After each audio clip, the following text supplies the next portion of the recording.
Serious, eerie towns, disappearing diners, and creepy gas stations. What's your true, unexplained story of being in a place that shouldn't exist? Many years ago, my family and I moved from California to Nebraska. I was still a young kid, probably 5 to 6 years old. We were driving through Nevada and shortly after Las Vegas, and we needed to stop and fuel up. We stopped at your typical old school gas station that rings when you pull up to the pump. I don't remember it that well, but my dad told me it looked normal. He got out to stretch while my mom went inside to pay for gas. My mom said that when she walked in, the gas station had quite a few people inside, despite us being the only car there.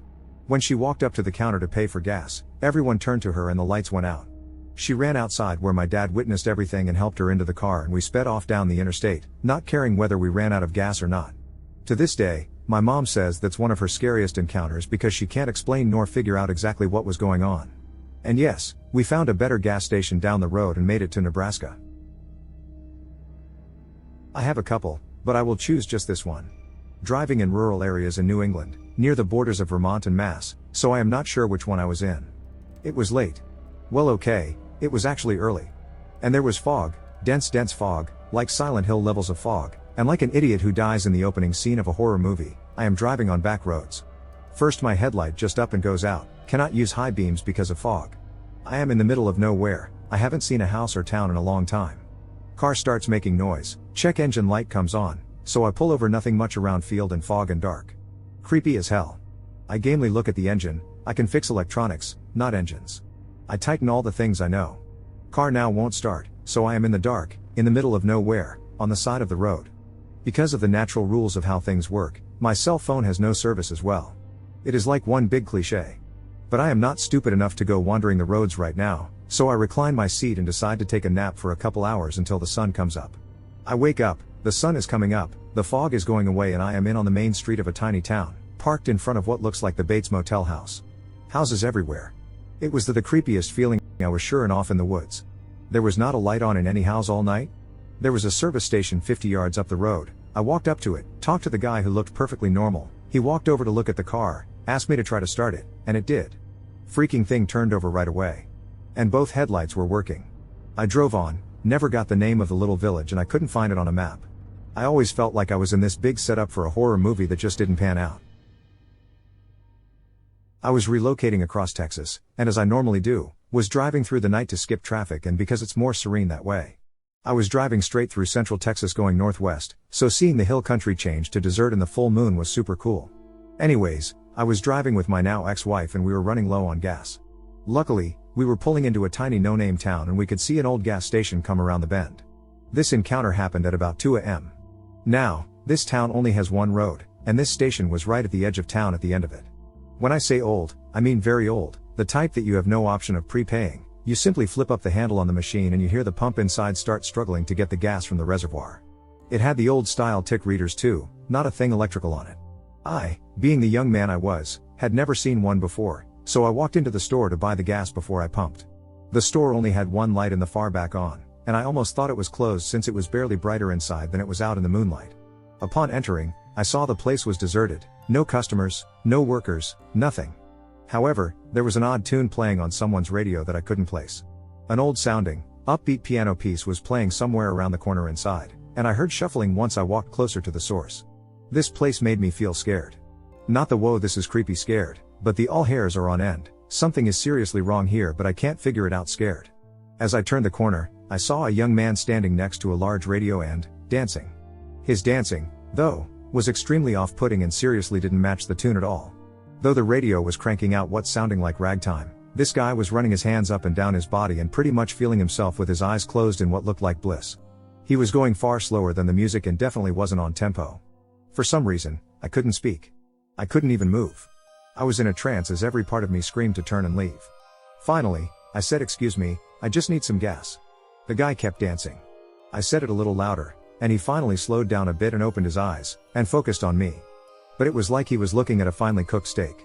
He was looking almost through me, and silently walked to the register, not saying anything. I said, just $20 please. He, again, didn't say anything and just stood behind the ancient register, so I just figured maybe he didn't speak the language or was embarrassed I caught him dancing, so I laid the money on the counter and went outside hoping he'd turn on the pump. I filled up, told my wife about the weird ass scene in there, and turned off the pump to kill the horrible grinding noise from the interior pump fighting against gravity to get the gas up. Weird thing is, when we were leaving, I looked back in the window and the guy was still standing there behind the counter. This may sound fine, but my money was still on the counter in front of him. It was like he was a robot who just turned off once I left. This is where it gets super weird. A couple months later, I was driving back to San Antonio to visit family, and we figured we'd stop at that old gas station to see it in the daytime since it had become somewhat of a running joke between us.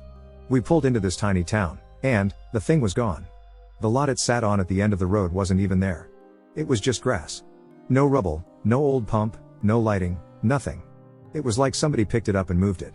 It looked like nothing had been there for years. Still get freaked out about it. Was driving through Illinois to get to Chicago about a decade ago with a group of friends, and we stopped at a Taco Bell. The first thing we noticed was that the workers were acting very odd. Everything they said was monotone and rehearsed. After sitting in this fairly busy restaurant for a bit, we kind of all just looked at each other at the same time as we realized that none of the conversations happening around us made any sense. The people were speaking, and it was English, but the sentences weren't logical. They were just saying words at each other. We didn't say much about it until we got outside, at which point we all freaked out and confirmed each other's experiences at once, and got the fuck out of there. We jokingly refer to that place as the NPC training center since the people didn't seem to be real, or they were learning how to be human or something. Still freaks me out. By my hometown there was a hiking trail that people went to very infrequently. It was along the side of the Niagara Escarpment, so it had some climbable cliffs, and some very shallow caves that you could crawl around on. I went with some friends when I was 19-20 and we were crawling around and found a cave that went pretty deep. We had never been in there before, had never even seen it before. So we pushed forward and decided to check it out even though we had no flashlights, and this was when cell phones didn't really have a flashlight function.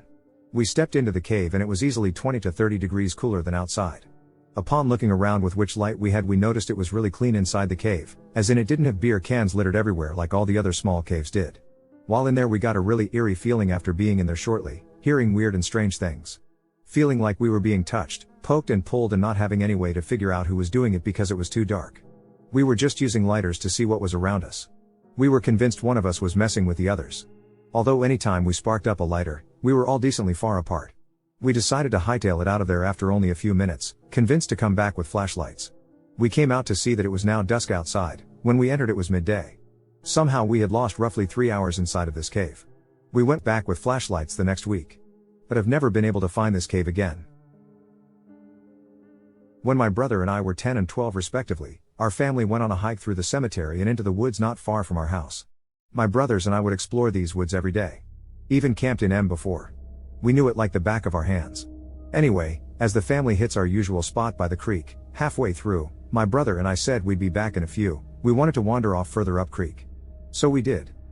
We came across a very large hill we had never seen before. It was littered with what looked like someone's worldly possessions. As if they turned a house upside down, shook out the contents, took the house and left. There were tons of painted X's on the trees showing someone intended to cut them down at some point. We poked around for a few, when we thought we heard our mom hollering at us. So we turned tail and walked maybe 20 feet back down the hill to where our parents were. The entire encounter was maybe 45 minutes long, on our end. As soon as our mom saw us, we got the beating of a lifetime. We had actually been gone almost 4 hours. She never saw us walk up any hill and remembered seeing us meandering down the straight path by the creek, not turning up a hill that was 20 feet away. She and her husband and our other brother combed the woods for over 4 hours screaming our names and couldn't find no trail of us. We pleaded our case and even tried showing her the hill. Surely she was messing with us. So we stomped up to the turnoff for the hill and it was gone. Nowhere to be seen. For years we explored the woods determined to find that fucking hill. We covered miles and miles of off-path woods. As we got older we mapped it out. To this day that hill does not exist. We never found it again. Never found the weird furniture, toys, clothes, and other household items that were scattered across the hill. And never met anyone in the area that had a clue about the hill. We probably just wandered way further than we meant to, but I always found it weird that we never found the hill again.